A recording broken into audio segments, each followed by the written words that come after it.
Hey everybody, this is the Sliders Review, and welcome to a special edition of Asian and Pacific Islander Heritage Month.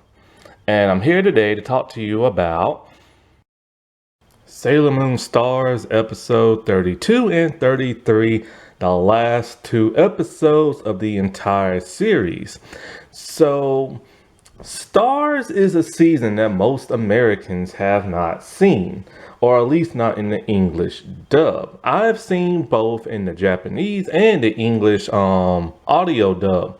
However, when it came to the Japanese version, I just muted it and just read the subtext and everything, the subtitles, because like it gets hard to like read and then listen to somebody's voice at the same time.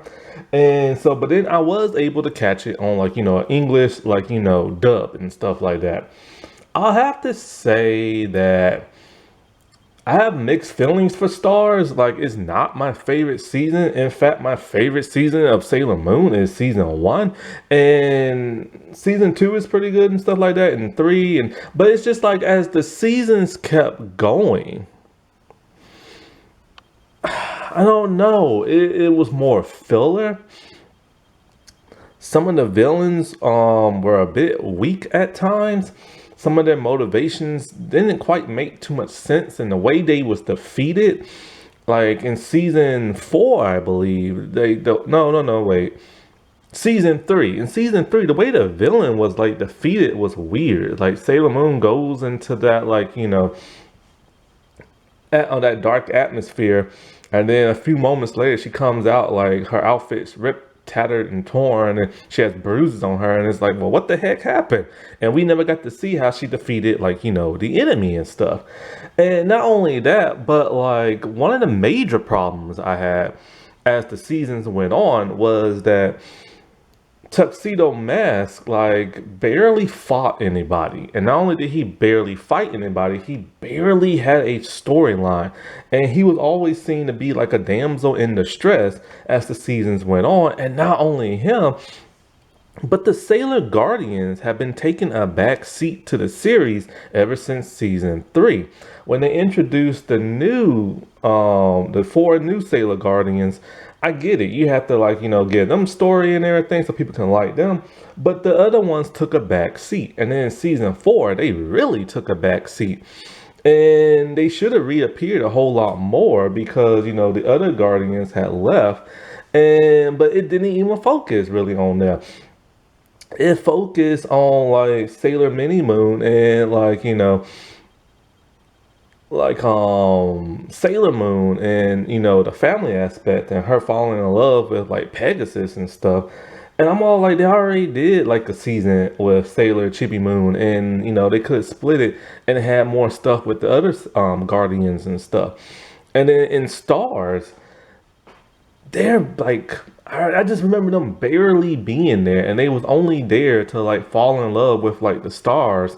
And I think Jupiter didn't even get like a solo episode in Sailor Moon Stars, like at all. And I'm just kind of like, what was the point in hyping them up to be like, the Guardians and so special and important in the first 2 seasons, if you're just gonna push them to the side as the series like goes on? And so that really bothered me like a lot. Now, Stars is split in like 2 different story arcs. They have to finish season 4 story arc with the villain and everything, and some of that was pretty like good and stuff like that. It was all right, but then you get into Star story arc, and I like the villain in that. I don't know if I like. I think they called Sailor Stars. I think it's been a good while, but it's like I'm not particularly a fan of theirs, because it's just like their motivation was kind of dumb. Like, I get it, they're looking for their princess, so they feel like if they sing as a boy band, like maybe she'll hear them and come to them. And that was the entire thing, the entire season, as the main villain is looking for everybody's star seed and stuff. And I was just kind of like, that wasn't really like an interesting season. And then you get I forget what her name is Chibi-Chibi or something like that. And she was so mysterious and odd, and I really assumed she was like, Sailor Chibi Moon's daughter from like the future, but she wasn't. Would have made more sense. But she wasn't. And then she just kept saying the same thing over and over. And then, there's the whole like Starfighter thing and Sailor Moon, and how like, she's in love with Sailor Moon, and Sailor Moon is lonely because Mamoru has not spoken to her since he left for like America. And, there's the whole, will she cheat on him? Will she not aspect? The whole love triangle thing. And it was just kind of like, dude, you know what your future holds. You have to marry this dude, make a baby, so all this future stuff can stay intact. And so I don't understand why they would contemplate with that. But then the most shocking thing ever comes in, like, I think episode 20 something, I think like 25 or something, when we find out that Mamoru has been dead since the beginning of the actual real Star arc and everything. Ever since he left for America, the dude's been dead. And I was like, holy crap, that's a huge revelation right there. Because you kept wondering, why hasn't he wrote her and everything? But I do like the beginning of the episodes where you hear Sailor Moon, like, writing him letters and stuff and want to know where he is and why hasn't he contacted her. And then finding that out, it was like a huge, like, my heart dropped, dude. You know what I'm saying? But like, in these last two episodes, so it's dire, the end is near. Sailor Galactus, Galathea, whatever her name is, she is winning. She is winning. She has now killed every Sailor Guardian there is, and they're all dead. And it's like, holy crap. So of course Sailor Moon, she is one of the most, well, she is the most powerful, like, her entire team, Sailor very Guardian there is, and how by this new enemy of chaos, more powerful by anybody in her body. And the only ones left are like the Sailor Stars and stuff. Took like, and we get the backstory of like, brainwashed her Galaxia, and like, poisoned her heart, like, the way she thinks and everything. And she has now become this like evil entity that just wants to destroy everything. She destroyed the planet of the Sailor Stars and stuff. And, this is something they had to live with because they were not strong enough to protect their princess and protect their planet. And you have to like wonder, like, I wish she would have been mentioned earlier in earlier seasons. But I get they had to come up with something new every season. But, somebody this big and powerful. Because you always assume Sailor Moon's the uber person, But it turns out she is. And so you have to think, how in the world is Usagi going to defeat this entity when she's more powerful than her? And all her warriors are now dead, and she's nothing but a crybaby and stuff. And, the Sailor Stars, they put up one final battle where they throw everything they got at her to the point where they wound her, but it's not enough. She literally has like healing powers like a god. And the Sailor Stars, they're like, they're still there, they're still in the fight, but they can barely move because they literally threw everything at this like force of nature. And then it comes Sailor Moon, or Super Sailor Moon, what do you call it? She is the last defense against this evil. And the thing is like, once again, she has kind of given up and kind of haven't. She does not want to fight. That's how it is in every season. But in this season, she really doesn't. Instead, after all this time has passed, she feels she can reach, the inner person within the evil with just her words, and she doesn't have to use like force. And I have mixed feelings about that. One of the things I love about Sailor season 1 was when she got into the fight in the final battle with her, like, her gown and her wand, and she fought literally the force of evil and everything. I love that. It showed how strong she was, on how capable she was of fighting, even though she never knew she had that in her, because she was nothing but a crybaby and always wanted to run away. And here, once again, she is faced with the ultimate evil, but she does not want to fight the ultimate evil. She's tired of fighting and everything. And she has learned that a lot of the evil people she has fought, they was once normal people, and they are people and stuff, and she feels that she can reach them with just her words, and in a way that's really like diplomatic, and I understand. But at that same time, what if she's not able to reach them? Because it took a long time to reach this force of evil. And we now learn about Sailor Chibi-Chibi and everything, and how she was the star seed, the last, like, pure good essence of Galaxia before she turned evil. And so she turns herself into a sword, and she gives it to Sailor Moon. She keeps telling Sailor Moon, like, this is it, you have to fight her with the Galaxy Sword. I think that's what it's called. And you have to destroy this force of, like, evil. If not, she will reign supreme and destroy everything. And Sailor Moon is just very, very, very hesitant. She does not want to fight. And the only time she does fight is just to block, because she's scared. But she does not want to fight. She wants to reach that humanity inside her. And it's gonna be difficult. And it's to the point where, like, Starfighter has to, like, save her and all this other stuff. And it's just like, dude, just get into the fight and fight. Do like you did in season 1. Because since season 1, she hasn't really truly fought no, like, major bad guy, to be completely honest.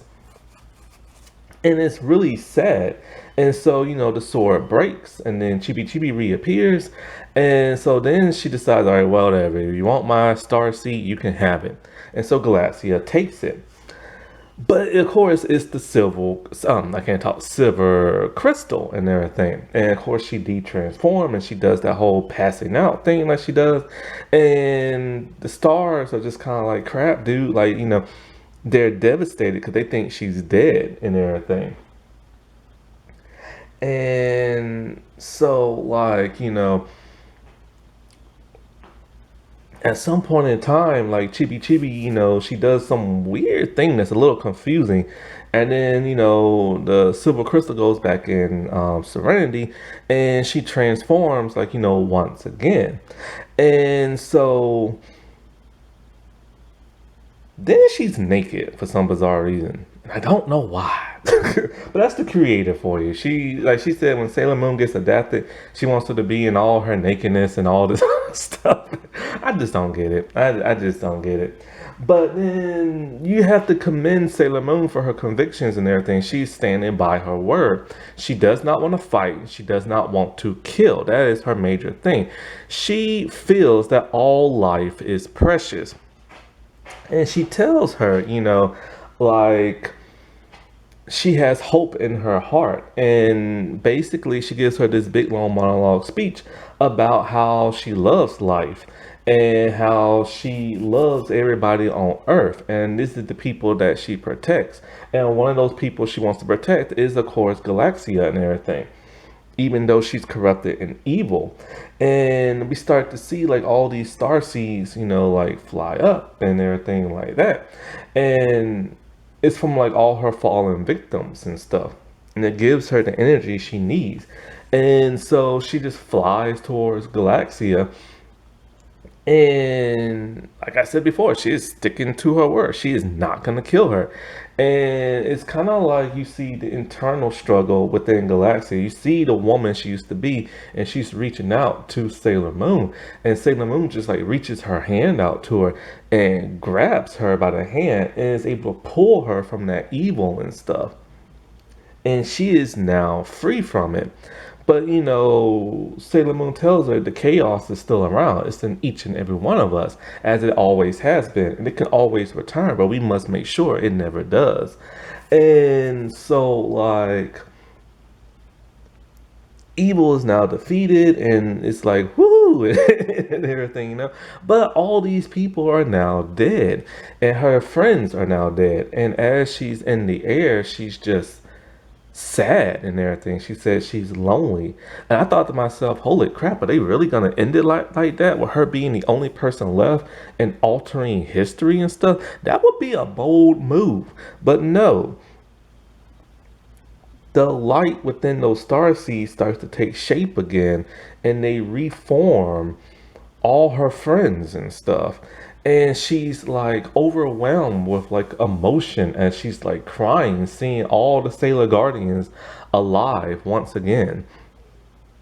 But it's when Mamaru reappears, she just can't take it, and she just like jumps in his arms, and she just like cries and everything.